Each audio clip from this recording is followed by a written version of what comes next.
Today I want to introduce to you Denise Green. She's a speech-language pathologist, a Brevet judge, and co-SJED for the great state of Washington. And she's going to speak to you about dealing with difficult people. Thank you. So I am going to start this off with making a wild assumption. And you'll learn later that's not a good thing to do, make assumptions. But I'm going to do it. And that is that I'm going to assume that everyone has had to deal with difficult situations or people somewhere along their road of life. So that puts us all in the same boat, which means we're human. So when I put this talk together last year, I asked my grandson Cooper, who was 4 at the time, what he thought difficult meant. And being the contemplative little kid that he is, he said, difficult means it's harder than it should be. And I was like, you're right. So when I think of that, I'm like, oh boy, I can think of a lot of difficult situations, but my mind kind of more likely leads to that difficult person, the person that causes me grief, that I need to figure out how to work with. So this talk is about how to deal with difficult people or situations. And difficult situations happen in our judging realm, between maybe two judges. So let's say one judge feels like we are to wear our NAJ uniform at every event we judge. And the partner judge is thinking, my black leggings, boots, and maybe kind of a blue sweater is fine. And we're like, we have a conflict here, and we need to deal with it. So another difficulty can come between a coach and a judge. Both of us know that code of points. Both of us know gymnastics. That coach looks at that gymnast through a different lens than what we look through. And so at times they have a different opinion than us, and we come into conflict with them. Another situation where we have difficulties may be between a parent helper and the judge, where the parent brings the 2-year-old child to the meet and she's tying balance beam, and you already can think in your head of the problems that might be going to occur. And so another situation that needs to be dealt with, most likely quickly.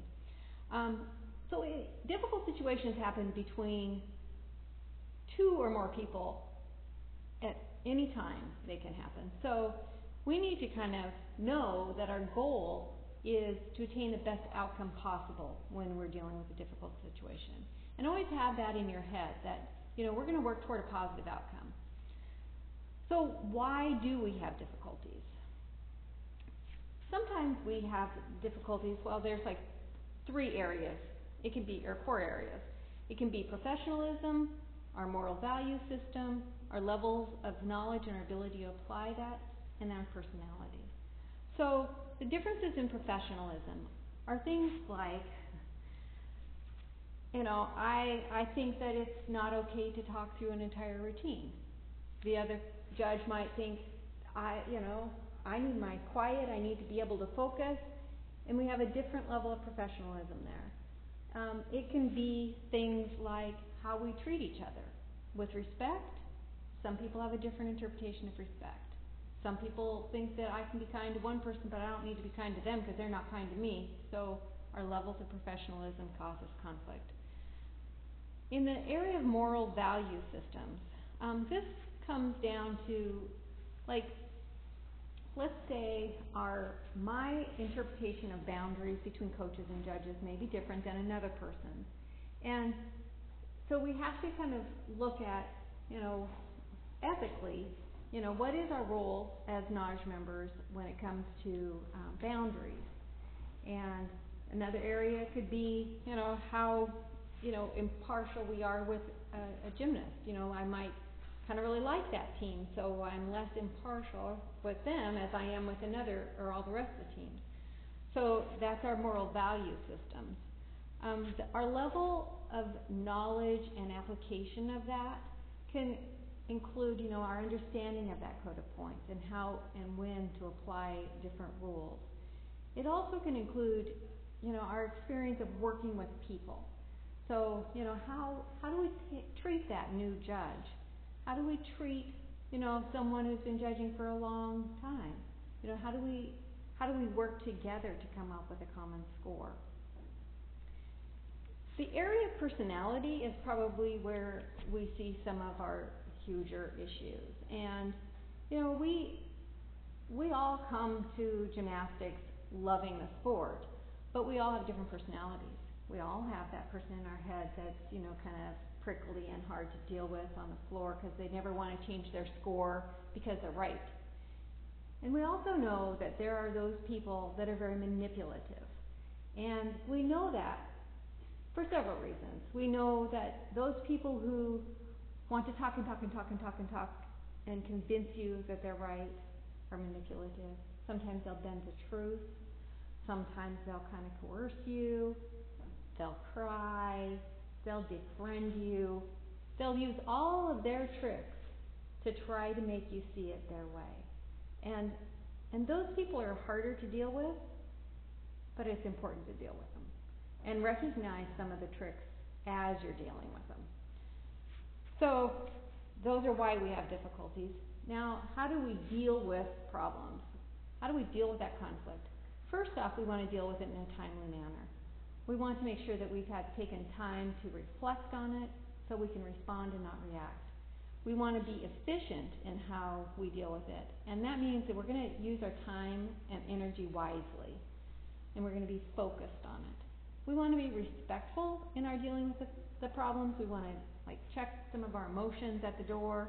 We want to use the communication style that person will actually hear. We want to think about the time and place. So the time and place is probably not over the balance beam in the middle of a meet to deal with the conflict.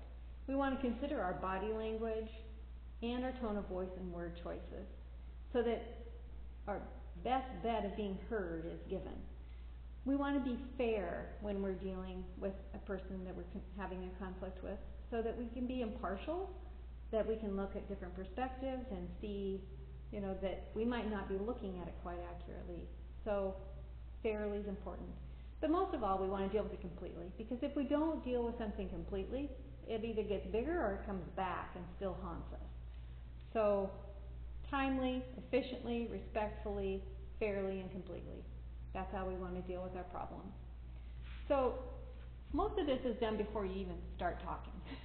And we first kind of consider, we talked about earlier, I know what my communication style is, and I know that I appreciate people being direct with me, but I'm not the most direct person myself. But if I have to be, I can be, because if that other person needs the communication style to be direct, yet kind, I have to talk to them that way. So I decide, what's the best way to communicate with that person so that they will hear what I say. And then when I do talk, I need to make sure that everything's calm. I need to have calm body language, calm facial expression, calm tone of voice, calm word choices. Because if you can think back of when you were a teenager and you had a parent or a teacher or someone, hopefully not a teacher, put their hands on their hips, shake their finger at you, raise their voice, and basically, tell you what for, did you even hear the message? Half the time you don't hear the message because you're so focused on all of their body language and volume.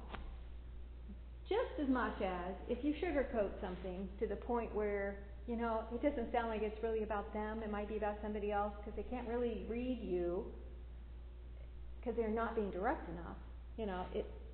Neither one of those approaches usually work. So we need to be, make sure we're direct, make sure we're kind, make sure we're relaxed and calm. So when you're thinking about the word choices, the whole "what were you thinking" doesn't always go over so hot. Nor does "you need to" doesn't work either. So instead we might try, let's think about this. Or, I hear you saying, So you kind of do more of a leading approach instead of the demanding approach.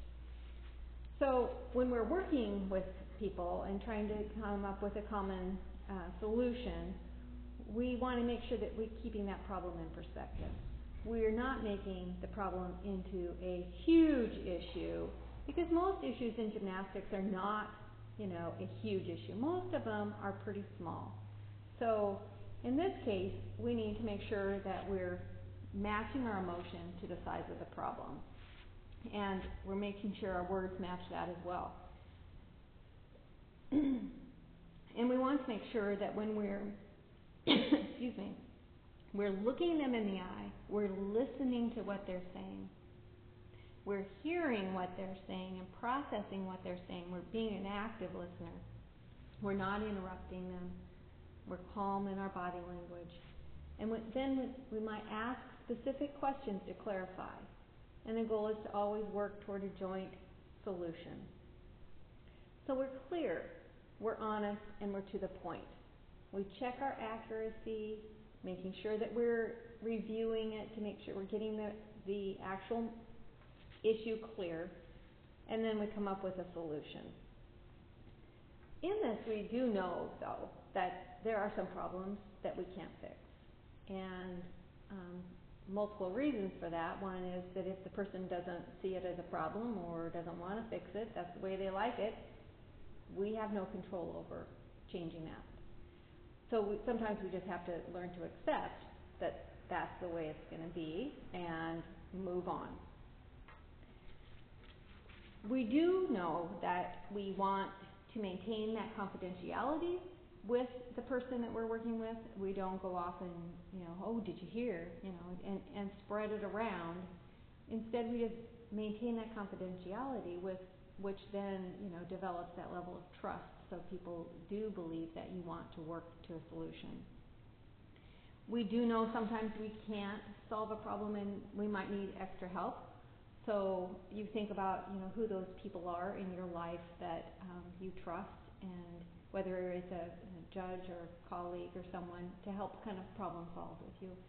That's different than the whole let's spread it around. You're still working toward a solution. And when you're working with that person trying to solve the problem, you might try to get in there some questions that lead to self-reflection.